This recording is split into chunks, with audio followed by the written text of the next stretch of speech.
예, 수요일 묵상의 시간입니다. 하나님이 세우신 질서가 우리에게 진정한 자유를 준다. 하나님이 세우신 질서가 우리에게 진정한 자유를 준다. 자, 이런 제목으로 또 오늘 묵상 함께 나누겠습니다. 자, 우리가 성경을 살피는 방법은 우리가 읽고 묵상할 그 책이 어떤 역사적 배경을 가지고 있고 그래서 왜 그렇게 적혔는지를 깊이 파악하는 겁니다. 이 과정을 잘 해내면 읽고 살펴가고자 하는 성경의 70% 이상은 이미 거의 파악한 거나 다를 바 없는 거죠. 그러니까 지금까지 그렇게 디모데 전서를 우리가 살펴왔는데 지금까지 살핀 그런 디모데 전서를 둘러싼 역사적인 배경들을 우리가 잘 기억하시면서 이제 본문의 각 장에서 설명이 필요한 부분들을 살펴가겠습니다. 자, 1장에서는 먼저 문안 인사를 하면서 바로 이제 디모데에게 보내는 거니까 디모데에게 주어진 사명, 너에게 주어진 사명을 기억해라라고 이 얘기를 하죠. 1장 3절. 내가 마케도냐로 떠날 때 그대에게 부탁한 대로 그대는 에베소에 머물러 있으면서 거기에 있는 어떤 사람들이 다른 교훈을 가르치지 못하게 하고 신화와 끝없는 족보에 정신을 팔지 못하게 하십시오. 그러한 것들은 믿음 위에 세우신 하나님의 경륜을 이루기보다는 도리어 쓸데없는 변론을 일으킬 뿐입니다. 이 명령의 목적은 깨끗한 마음과 선한 양심과 거짓 없는 믿음에서 우러나오는 사랑을 불러일으키는 겁니다.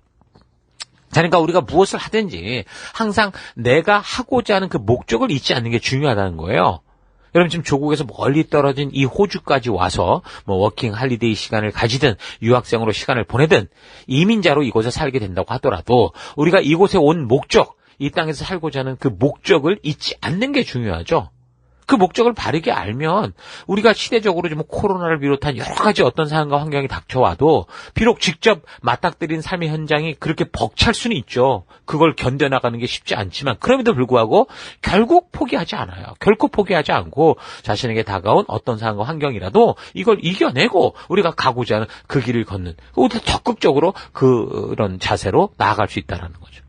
자, 그래서 바울도 디모데에게 편지를 쓰면서 가장 먼저 바울이 왜 디모데를 에베소 교회에 있게 했는지, 그가 해야 될 일이 무엇인지 그 목적을 상기시키는 겁니다. 그러니까 바울이 디모데를 에베소에 남겼던 이유는 3절에서 이미 말한 것처럼 교회와 성도로 하여금 하나님께서 부르신 사명에 서지 못하게 하는 그 거짓 가르침에 대해 막아서고 경계하도록 하기 위함이었습니다. 거짓 가르침이라는 건 어디서 벌어지는 겁니까? 교회 밖에서 벌어지는 게 아니라 지금 교회 안에서 벌어지고 있는 일들을 말하는 거예요. 자, 그러니까 그 당시 교회 안에서 율법, 구약 성경을 가지고 하나님이 이 말씀을 주신 그 의도, 그 언약과 약속을 주신 의도를 따라 가르치는 게 아니라 쓸데없는 과장 해석을 하고 종교적 해석을 하고 그래서 하나님의 의도와 상관없는 그런 종교적인 어떤 논리에 빠지게 해서 성도들로 하여금 하나님이 주신 그 말씀마다 담긴 하나님의 마음, 그 뜻이 아니라 하나님이 우리신 그 부름에 합당한 삶을 살아가게 그렇게 격려하는 게 아니라 그 말씀을 문자적으로 또는 알레고리적으로 자기 멋대로 해석을 해서 예수를 그리스도로 믿는 그 믿음으로 나아가게 하는 게 아니고 종교율법적 행위를 열심히 해야만 구원을 얻을 수 있다. 하나님의 자녀가 된다. 이런 식으로 혼란을 줬던 거죠. 신화와 족보 얘기라는 거는 유대인들은 족보를 중시했단 말이에요. 구약 성경에 나오는 아브라함을 그래서 자신들의 조상이라고 강조하면서 자신들은 하나님께 특별하게 선택받은 선민으로 다른 이방인들과는 다른 그 특별한 우월성을 막 주장했는데 사실 저들은 온 열방에 하나님을 알리고 하나님의 뜻을 알릴 종으로 그렇게 부름받은 것이었잖아요. 그런데 그걸 오해해서 하나님께서 자신들을 다른 이방 사람들보다 특별해서 다른 존재로 이렇게 택했다. 이렇게 착각을 한 거죠. 그래서 심지어 저들이 생각하기를 이방인들은 무슨 지옥의 땔감이다라고 표현할 정도로 자신들의 우월성에 빠져 있었던 겁니다. 그래서 마치 우리나라에서도 자기가 무슨 조선시대 왕족의 후예니 어째니 하면서 혈통의 위대함을 그렇게 자랑하는 것처럼 혈통이 확실하지도 않은 가상적 족보를 만들어서 자신들이 아브라함이나 모세 또는 대제사장의 직계 후손이니 어쩌니 하면서 자랑을 한 것 같아요. 그러니까 증명도 되지 않는 그런 것을 그럴듯한 이야기로 만들어서 마치 그리스 로마 신화 같은 걸 보면 사실과 가짜가 구분되지 않을 정도의 이야기를 정교하게 짜놓아서 듣는 사람들로 하여금 그런 이야기가 진짜인 것처럼 믿게 하는 것과 같이 그렇게 사람들을 현혹하고 자랑을 했다라는 거죠.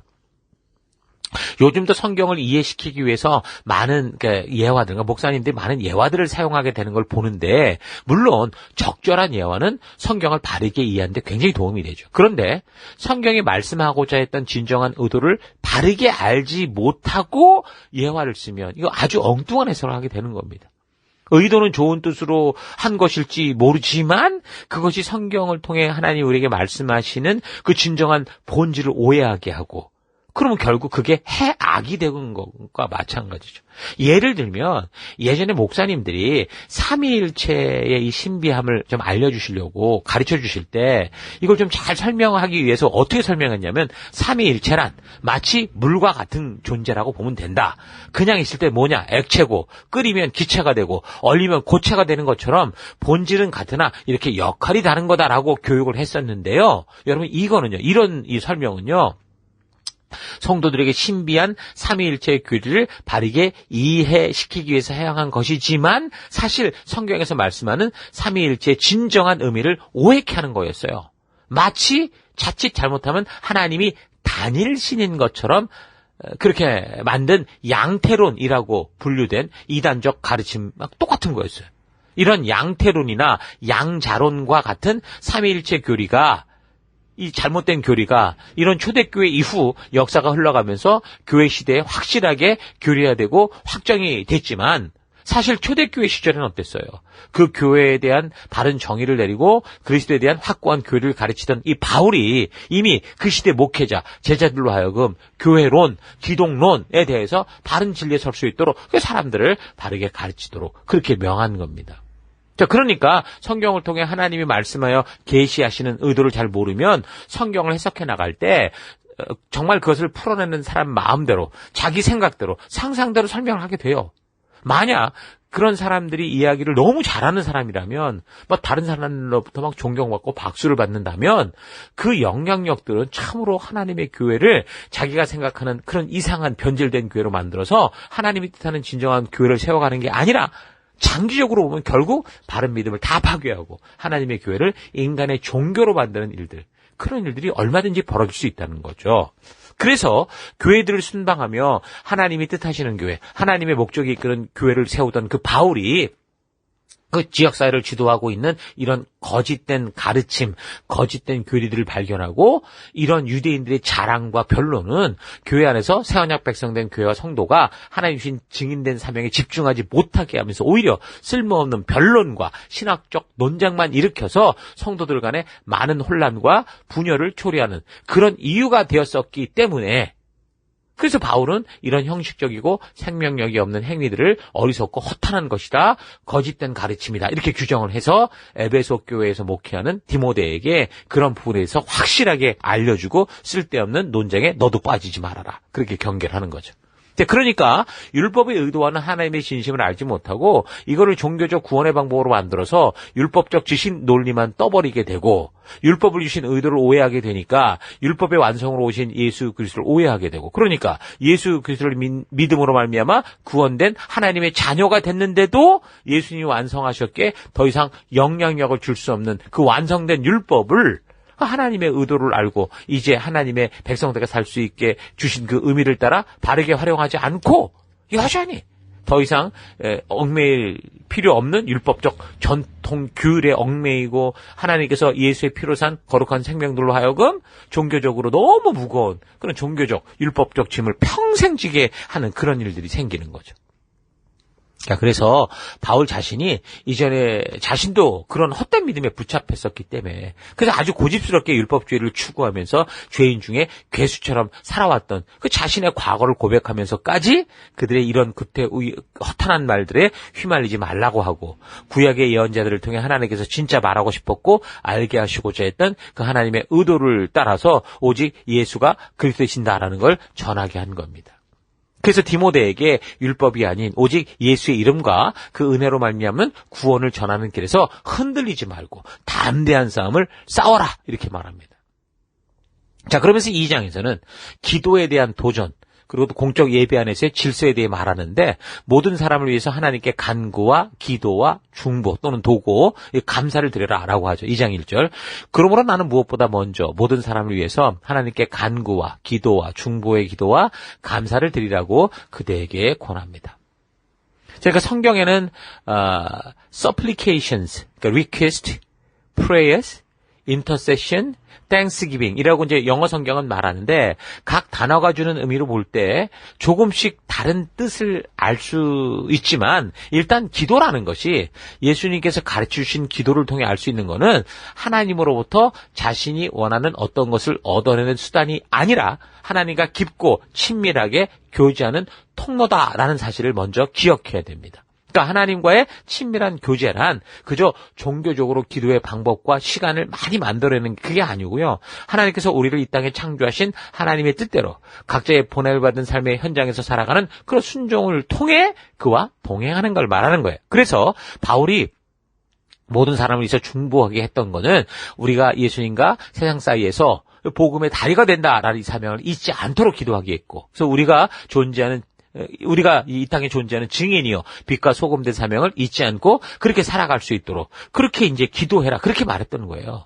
성경에서 말씀하는 기도란 뭔가 요술 마술처럼 내가 원하는 대로 모든 것을 바꿀 수 있는 그런 방법이다라는 의미가 아니고요. 하나님의 백성으로서 그의 자녀답게 이 땅을 살아가며 우리 주님이 주신 가치를 따라 그 말씀대로 살아가기 위해 하나님과 늘 소통하는 거, 교통하는 거, 함께하는 대화라는 거 잊지 마십시오. 자, 그래서 2장 2절 왕들과 높은 지위에 있는 모든 사람들 위해서 또 기도하십시오. 그래야 우리가 아주 경건하고 품위 있는 삶과 조용하고 평화로운 삶을 살아갈 수 있을 겁니다. 그러니까 성도로서 왕과 같은 권력을 주도하는 사람들에게 기도하라고 하는데 그 목적은 뭐예요? 성도인 우리가 그래야 평화로운 삶을 살아갈 수 있기 때문이다라고 말해요.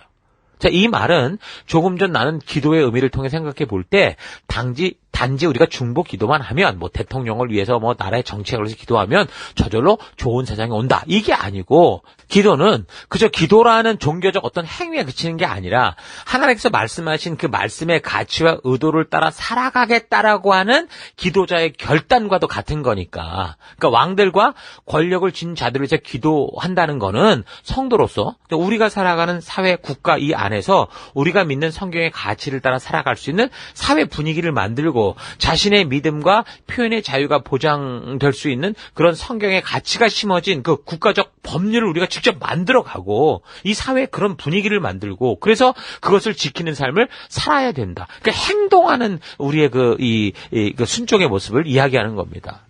권력을 쥔 자들이 바르게 하나님을 경외하게 하고 그래서 하나님이 말씀해 주신 그 말씀의 가치를 따라 살아가게 하는 것이 그게 한 사회와 국가 안에서 성도들이 평안하게 살아갈 수 있는 방법이잖아요. 지금도 소수인권 어떤 보호법 때문에 지금 이걸 어떻게 사용하냐에 따라 이게 완전히 악법이 될 수도 있고 사실은 소수를 보호하는 건 좋은 건데 거기에 이상한 동성애와 같은 더러운 죄악들이 껴들어서 거기에다가 자꾸 안방을 찾으려고 하니 이게 문제 아닙니까? 그래서 지금 교회들이 나서서 데모도 하고 아닌 거라고 이런 얘기도 이거 중요한 겁니다. 폭력적이 되고 너무 이렇게 가면 안 되지만 끊임없이 우리는 우리의 이런 생각들을 주장하고 알리는 일을 해야 된다. 이게 지금 그걸 말하는 거죠. 요즘 세계는 민주주의로 대표되는 미국과 또 공산주의로 대표되는 중국의 그 세력 다툼 가운데 있습니다. 또한 북한이나 미얀마 같은 곳에서는 이 군부 독재로 신음하는 국민들을 보죠.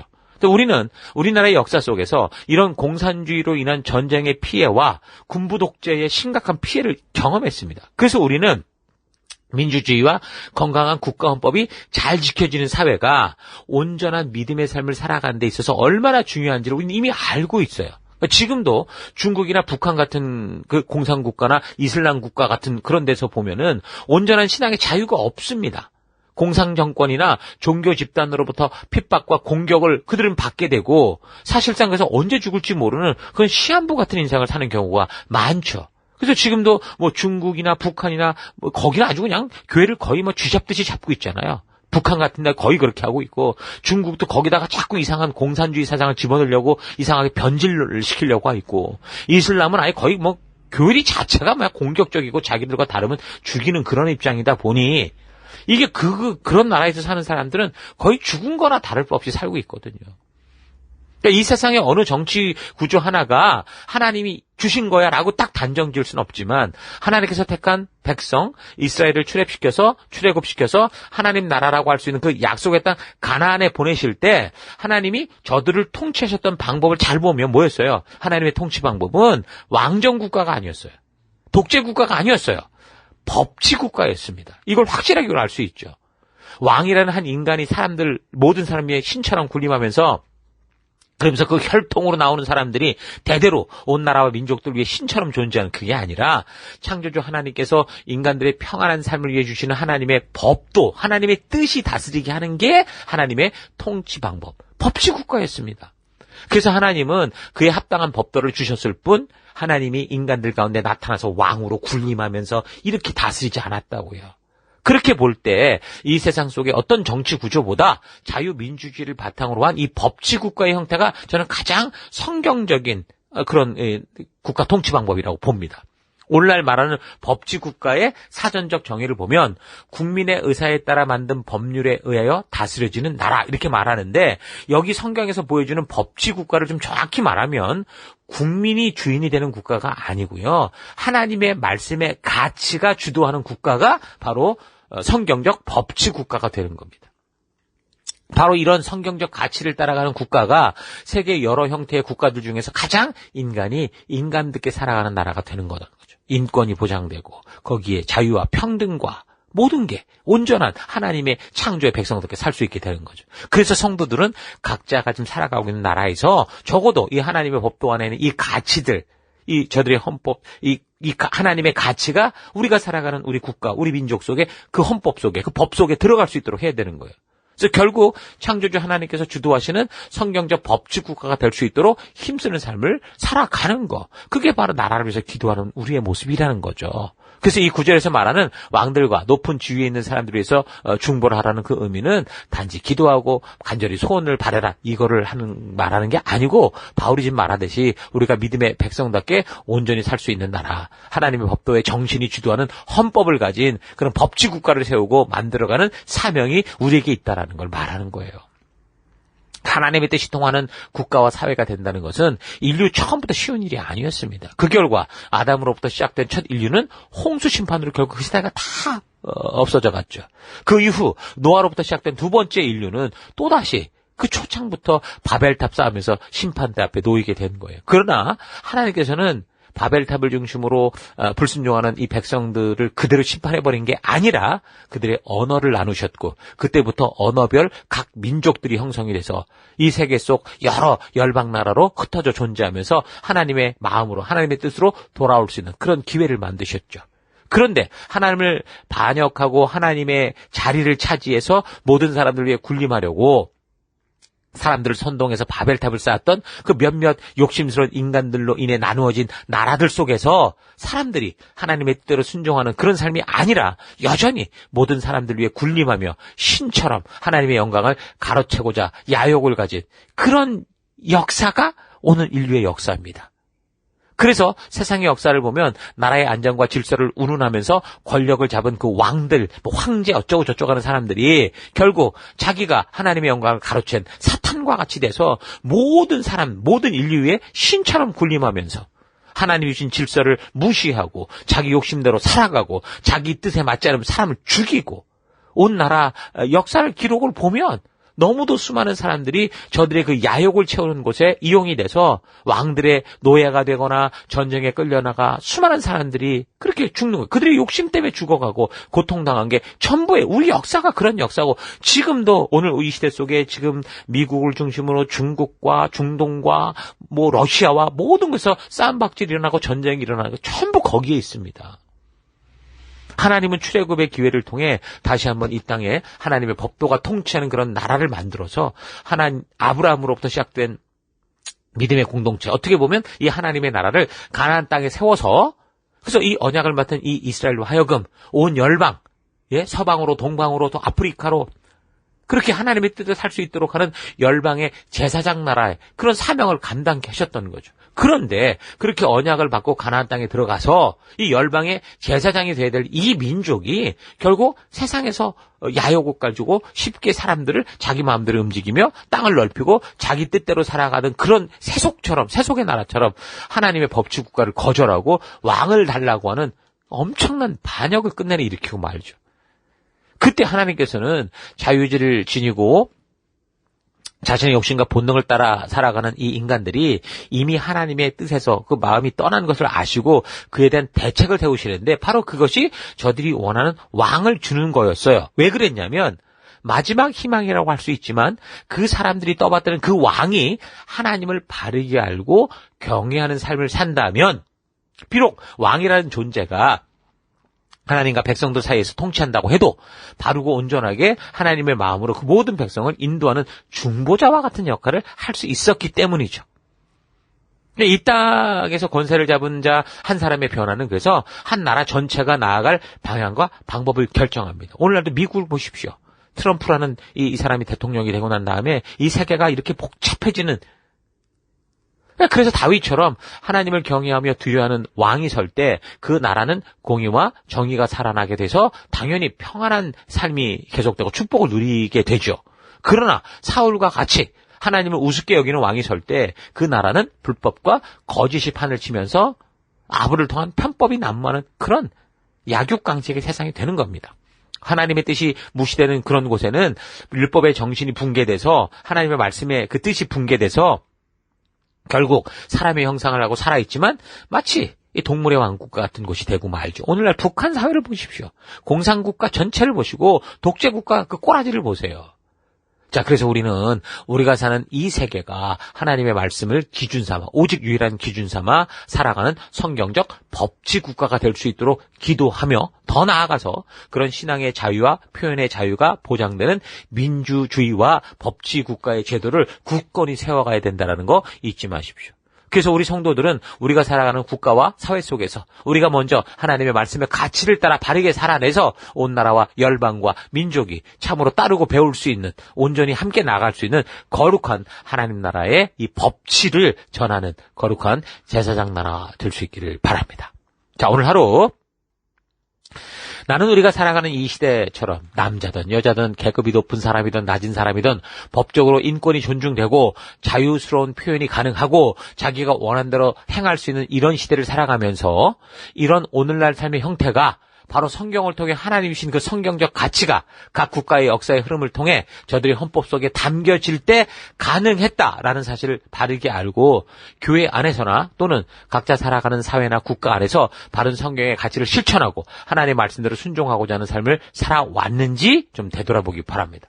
물론 모든 사람들이 법적으로 바른 인권을 보장받은 사회가 된 것은 그리 오래되지 않았고 또한 여전히 지금도 계급에 눌리고 성별에 눌리고 재물에 유무에 눌리고 심지어 태생에서도 금수저니 어쩌니 하는 그런 분위기가 있다는 것은 사실이지만 그러나 분명한 것은 그럼에도 불구하고 법적으로 분명 인권이 보장되고 또한 내가 내 생각과 원하는 바대로 자유롭게 살아갈 수 있는 법치 사회가 된 거 이건 부인할 수 없을 겁니다.